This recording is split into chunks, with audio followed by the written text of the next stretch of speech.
Hello po, mga dapat gawin habang may seizure. Permanbuelva po uli. Una, ihiga ng patagilid upang maiwasan ang pagkalunok ng laway o pagsusuka.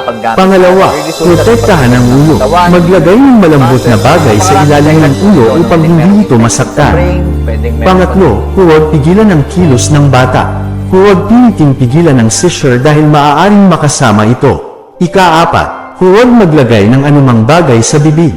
Hindi nila lululukin ang kanilang dila, ngunit maaaring magdulot ng choking ang anumang ipasok sa bibig.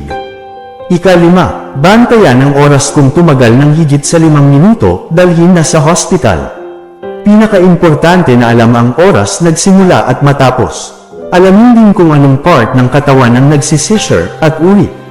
Then, sabihin sa doktor. Ito ang gawin pagkatapos ng seizure.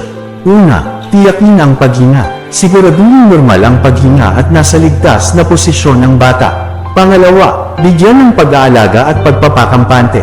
Maaaring malito, mapagod o maging emosyonal ang bata pagkatapos ng seizure. Pangatlo, suriin kung may sugat. Tingnan kung may natamong pinsala tulad ng bukol sa ulo, kagat sa dila o pasar. Ika-apat, i-record ang seizure o itangala ang tagal, uri at posibleng dahilan upang may bahagi sa doktor.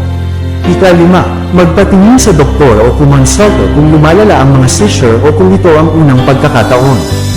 Ingat po palagi. God bless po.